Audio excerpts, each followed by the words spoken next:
kibazo nyine wakibonye uburyo cyabayeho. Wari uri kutubwira akazi usanzwe ukora ni uvomera amazi abantu, ntabwo ukora ubunyonzi. Byagenze bite ikibazo cyabaye? ejo narabyumye kubera yuko nari nashoje akazi navuga ati reka nshyireho umusego njye mu muhanda. Ngiye mu muhanda ntwara abagenzi babiri n'uriya mushiki wawe arimo, mbona yashyizeho amafaranga menshi, nahise nyabikuza ndanayakoresheje. ubwo nyine bampamagaye perezida w'abanyonzi ansaba yuko nza ku biro hariya, arambwira ati genda n'isambusa izo ngizo ndazamutse, simukadi yuko yo nari nayikuyemo, ati byanga bikunda nibyo agiye kumbaza. Ubu narazamutse musanga kuri biro, arambaza ati meze bite, ndanamuhakanira. Wewe wabanje kumuhakanira. Ubwo niko kuza hano kuri polisi, ariko ninjye wizanye, nta muntu wanshyizeho amapingu ngo nzane, ninjye nizanye ku igare n'uwenda duparika hano, tubivuga hariya ndabahakanira. Ariko kubera yuko mushiki wawe namutwara njye wamutwaye, nta kuntu ari kubyihakana n'ubundi, kuko mbyihakanye nkanafungwa, nafungwa kandi nkanavamo. Ariko nk'umuntu njye ntabwo ngeze mbyihakana, ntabimwemereye. Ubonye ko aje mukiza uriya amagambo tuvuze, nkahita mvuga ati nta kibazo. Mu by'ukuri wabonye yuko wakoze amakosa we ku giti cyawe? Mu by'ukuri nakoze amakosa, ariko ndi kubisabira imbabazi. Ngiye kugenda, telefone yanjye ndayisize, nkora akazi kuwa gatanu nibwo bampaye, naza nayabazaniye bakabahamagara, mukaza nyine nkahabwa na telefone yanjye. Nirihe kosa rikomeye wishinza ku giti cyawe wowe wavuga ati iri kosa niryo nakoze kandi ndarisabira imbabazi? Kosa ni uko nahemutse, kubona umuntu anyereje amafaranga ntabona ko ari menshi kandi atangana n'ayo yaranyishyuye, nkahita simubwire. Ni ikosa nakoze, ariko ndi kubisaba imbabazi. Ni ubwa mbere wari ubikoze? Ariko bana ni ubwa mbere pe, ni ubwa mbere. Buri uje no mu mudugudu ntuyemo nawe uri muri karitsiye, abayobozi banjye rwose bakubwira ati ahubwo uyu nta n'ikosa tumuziho, nta tumuzi nk'inyangamugayo, ahubwo nabo byabatungura cyane. Ariko wifuzaga no kujya muri koperative? Ngiye nifuza kujya muri koperative kuko nabanje kumusaba uriya, amubwira ati mbwira ibyangombwa bisabwa njye muri koperative. Mbwira uko bisabwa, arambwira ati rero reka tugushakire, ushaka jire, noneho nuyibona uzishyura amafaranga y'umuhanda, ubundi ujye mu kinyonzi bisanzwe. None ko bigaragara ko bagutakarije icyizere, bari kuvuga bati ntago bakwemera muri koperative, uraza kubinyuza mu yihe nzira wenda kugira bemere ko wahindutse, cyangwa se ari ibintu utari usanzwe ukora, niki kiraza kubibemeza?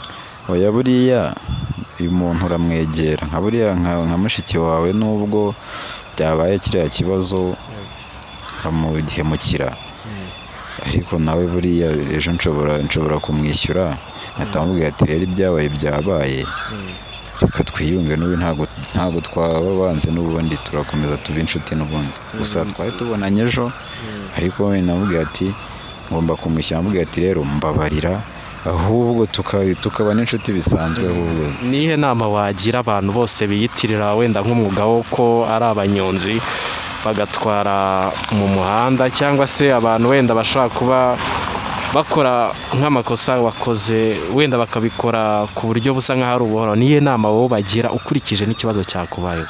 inama mbagiriye ni uko nta kuri kurimo, bituma ugaragara nabi mu bantu bakubona uri kugenda no kuri polisi kwiyandikira izina ribi, ahubwo kubera ko nk'abantu barimo bakorera inyuma ya hanze nyine, ndasaba yuko nabo bagenda bakajya babareba, bakareba abantu batambaye amajire badafite ibyangombwa, bakabaca mu muhanda. Nibyo navuga. Mwatubwira nk'abayobozi muhagarariye koperative y'abanyonzi, ikibazo cy'uko hari bamwe mu bantu biyitirira umwuga w'ubushoferi bw'amagare bakaba bakambura abaturage, mwe mukivugaho iki? Mutangire mutwibwira. Murakoze cyane. Amazina nitwa Ndabazi Elia, ndi umuyobozi muri koperative Dukunda Umurimo Kirehe, ishinzwe gutwara abantu hifashishijwe igare. Mu buzima busanzwe rero ikibazo nk'iki ngiki kijyanye n'abantu biyitirira umwuga wacyo kijya kibaho kenshi, aho usanga abantu bayobya cyangwa bakaba bakwiba ibintu by'abakiriya bacu, ariko iyo kibaye turabikurikirana. Umuntu yaje akaduha amakuru ko yibwe, turabikurikirana tugakora ibishoboka byose kugira ngo wa muntu tumumenye. Iyo tumaze kumumenya, hari uburyo bwo gukemura icyo kibazo. Dushobora kwitiza inzego za leta muri RIB cyangwa polisi ikadufasha muri icyo kibazo. Hari ubundi buryo nanone dushobora kubikemuramo, uburyo bwo kubyirinda cyane.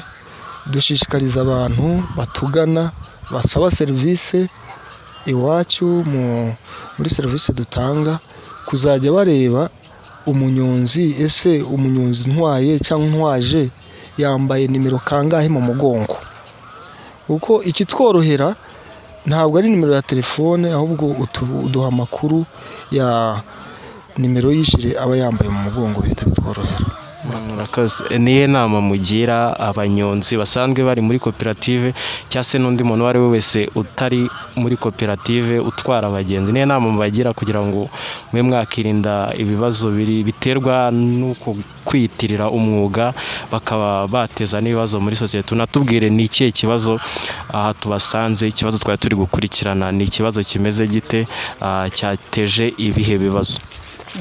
Nanjye ikibazo icyo navugaho kuri ibyo ni ukuvuga ngo mu buryo tubyirindamo ni ugushishikariza abadafite ibyo byangombwa byo kuba bazamo muri koperative, tukabashishikariza ku buryo babibonamo kugira ngo birinde kuba babandi batwara ibintu cyangwa batwara abantu badafite ibyangombwa. Tuba tubashishikariza mu buryo bwo kugira ngo baze batwiyungeho, dufatanye uwo murimo.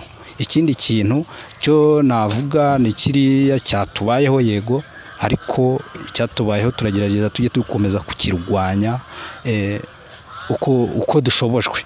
Tuba tugira ngo nyine hatagira ubangamirwa w'umugenzi. Rero ndumva inama twabagira ni ugushaka abo bantu bakaza, mbega bakaza bakatwiyungaho, hanyuma tukirinda ibyo bibazo biba biza mbega mu bakiriya bacu. Ndumva ari icyo nawe. Hasabwa iki kugira ngo umuntu ushaka kwinjira muri koperative asabwa iki? Kugira ngo umuntu abe umunyamuryango w'iyi koperative, hari ikintu cya mbere, kwinjira muri koperative n'ubushake bw'umuntu ku giti cye. Ikindi ni umuntu kwinjira muri koperative nk'uko itegeko ry'amakoperative rivuga, ni uko umuntu asabwa kuba afite byibuze imyaka 16 y'amavuko. Ariko ntabwo mu gitabo cy'amategeko ya koperative kivuga imyaka 16, twarebye dusanga ku myaka 16 umuntu nko muri koperative zitwara abagenzi ku magare, tubona umuntu aba akiri umwana cyane. Biba byiza ko tubashishikariza ko basi byibuze bazajya baza batugana bafite imyaka nka 18. Ntabwo dukunda kwemera cyane abantu bakiri ku ntebe y'ishuri, kuko byabarangaza bikabuza kwiga. Bivuze ngo kugeza ubu ngubu mufite abanyamuryango bangahe muri koperative yanyu? Ubu ngubu dufite abafatanyabikorwa bacu b'abanyamuryango 110 muri uyu mujyi wa Nyakarambi ahangaha. Murakoze. Murakoze namwe.